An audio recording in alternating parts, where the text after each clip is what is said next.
Hi everyone, this is an anatomy and physiology video for healthcare students. In this video, we're going to be talking about acid-base balance using a method called Rome. And for the sake of this video, since you're going to be looking at my white screen, I'm going to turn off my video so you're looking just at the content today. So let's talk about managing pH imbalances. When a person's blood pH falls into an acidosis or an alkalosis region, then our bodies will compensate first with the buffer system, and then if possible with respiratory or then renal. So what you're looking at are potential causes for acidosis or potential causes for alkalosis. So let's apply the ROME, R-O-M-E device to help us figure out what's going on. So let's take a look at respiratory acidosis. There's a couple of things here we want to pay attention to, and one is pH. So when you're in acidosis, is your pH increasing or is it decreasing? Well, pH is decreasing, right? So acidosis means we're dropping below 7.35. The next thing we want to pay attention to is carbon dioxide levels. When we have a case of respiratory acidosis, notice it says carbon dioxide builds up.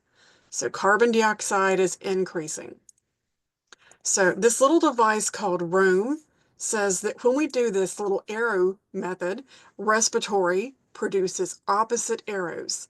So you'll notice pH is declining, CO2 is increasing, so that's the respiratory opposite.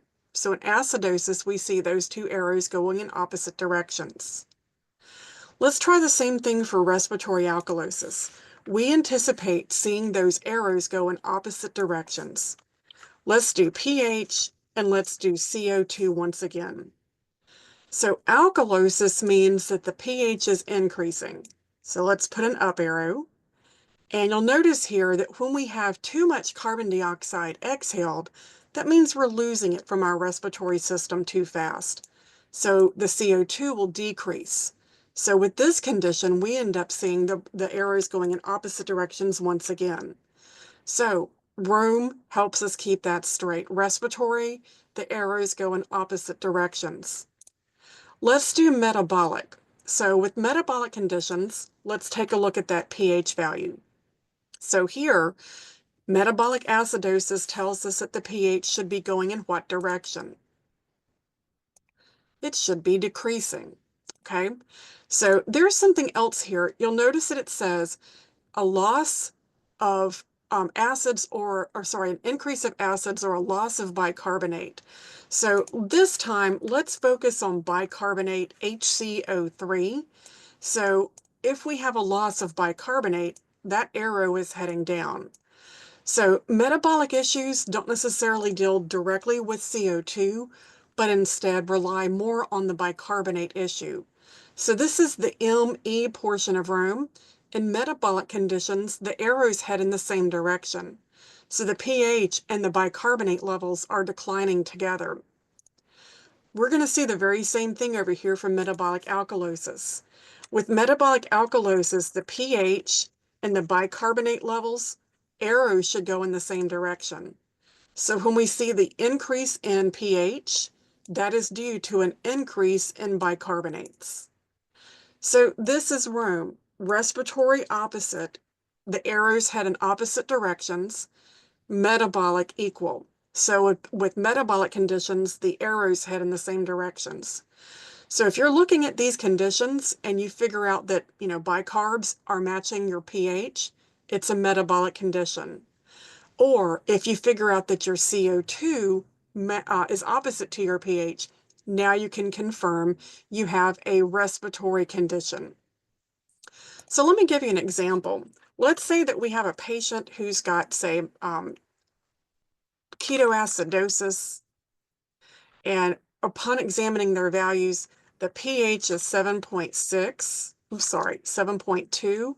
The carbon dioxide levels are increased. So normally their range is 35 to 45 millimeters mercury.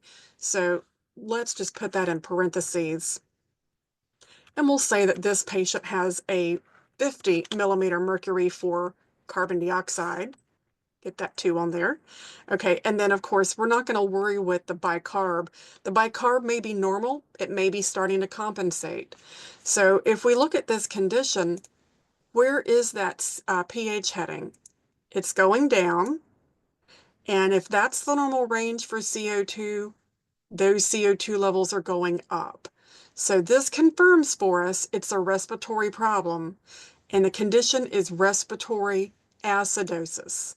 So this one, problem is respiratory acidosis.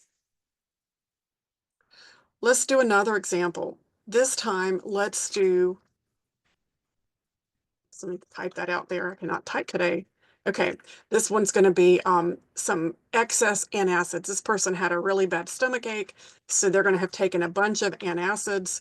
So we read their pH, and this time we're going to read their bicarbonate levels. That should give us a clue right there.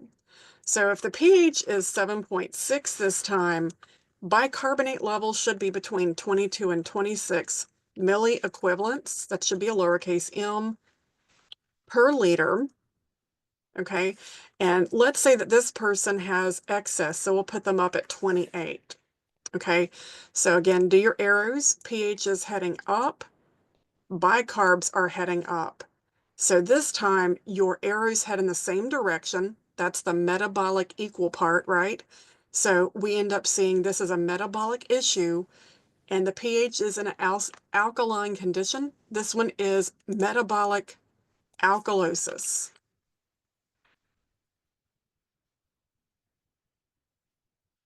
All right, I hope that helps you guys with Rome, respiratory opposite, metabolic equal.